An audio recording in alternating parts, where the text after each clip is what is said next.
نحييكم أعزائي المشاهدين، نقدم لكم أخبار الكويت اليوم. صدور قرارين بفقدان الجنسية الكويتية من 172 شخصا. أصدرت اللجنة العليا لتحقيق الجنسية الكويتية قرارين بفقدان الجنسية من 172 شخصا، ونص القرار على فقد الجنسية من 6 نساء بناء على المادة 10 من المرسوم الأميري رقم 15، والقرار الثاني فقد الجنسية من 166 شخص بناء على المادة 11. الطيران المدني تعزيز الشراكة مع بريطانيا في النقل الجوي.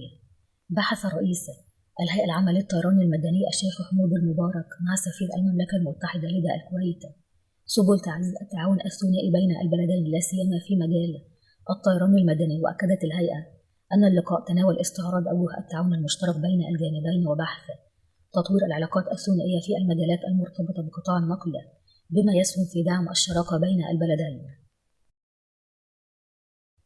4 علماء كويتيين يحصدون جائزة جابر الأحمد للباحثين الشباب، تقديرا لإسهامات العلماء الكويتيين الشباب وتحفيزا لهم على الابتكار والتميز في مجالات البحث العلمي. أعلنت مؤسسة الكويت للتقدم العلمي أسماء الفائزين بجائزة جابر الأحمد للباحثين الشباب في دورتها 36، والتي تمنح سنويا للشباب الباحثين الكويتيين من حملة الدكتوراه.